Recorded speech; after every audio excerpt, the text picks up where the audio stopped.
In this video, I will give some tips and tricks for prompt engineering. So this is from an editorial that has been recently published in a scientific journal. And the article, or rather the editorial, gives 10 principles and 15 strategies for prompt engineering.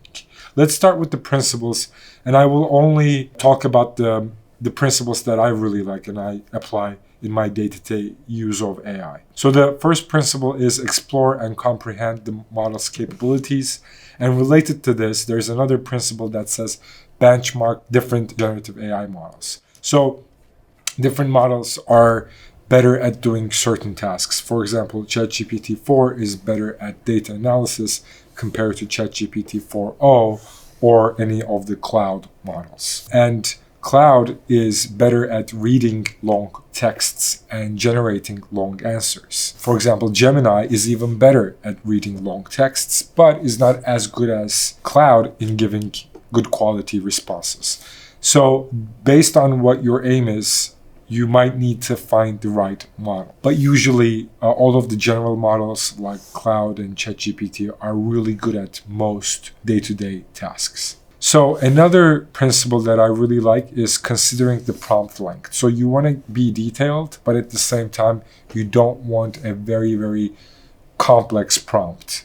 Because if you give the AI multiple objectives, you're more likely to confuse the model and not get the response that you want. Another one is fine-tuning, optimizing, refining, and debugging a prompt. So almost all of these platforms allow you to edit your prompt. You can literally go back to your prompt, even if you've just used it and you've gotten a response for it. You can edit your prompt, you can change it around, and then resubmit it to get a new response. And this is usually very efficient. Rather than writing a completely new prompt, you go in and you refine your current prompt. And lastly, but I think the most important principle, is using sequential prompts and iterative refinements. So let's say you want to have your AI write an argumentative essay. Okay, so instead of saying, write an argumentative essay defending why capitalism is a good form of economical model. Instead of saying that, you say, this is what I am going to ask you to do. Please first write the introduction. Or better, please first give me a rough draft of each of the sections. And then you look at the rough draft and then you go, okay, the first paragraph, the introduction paragraph, I like your idea, but make sure to add this. And now please write the first paragraph. Then you get the first paragraph and then you say, okay, now move on to the second paragraph, and so on. So this sequential prompting usually works really, really great for big projects that you want your AI to do. So these were some of the highlights from the principles. And now let's move on to the strategies. And there are 15 strategies, and I will just go one by one, each of them. Define your objective when you're using AI. Be clear, to the point, and precise. Assign a role or a persona. So this is, I think, key.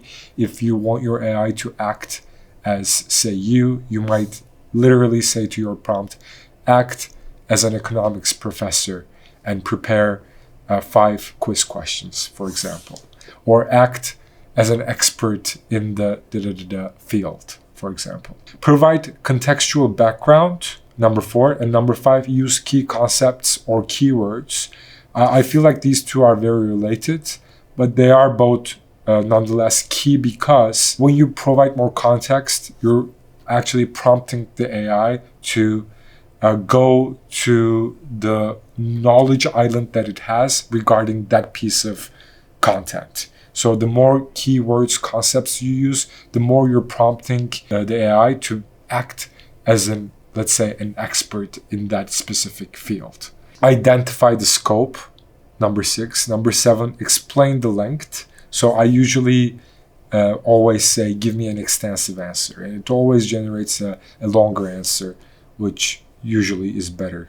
Set the tone, number 8. Number 9, specify the format. Number 10, guide with examples or templates. So as you know, you can usually upload files to these platforms, or you can always copy and paste content and giving such examples and then saying, generate me an answer based on the example that is similar to the example will prompt the AI to work more closely with whatever your objective is. Identify the target group or audience, number 11. Number 12, ask for proofs. So you can literally say, generate your answers using academic articles and give me in-text citations and references.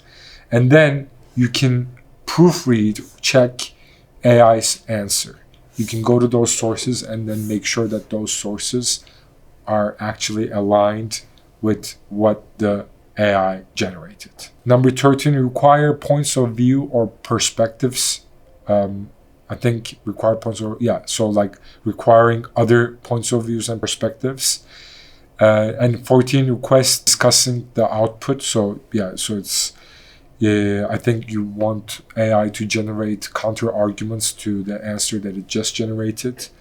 And number 15, be committed to being ethical, sensitive, and unbiased. Actually, as far as I can tell, number 13, 14, and 15 are kind of similar. So you want AI to generate unbiased answers, and you want AI to consider all perspectives that might be possible in that certain context.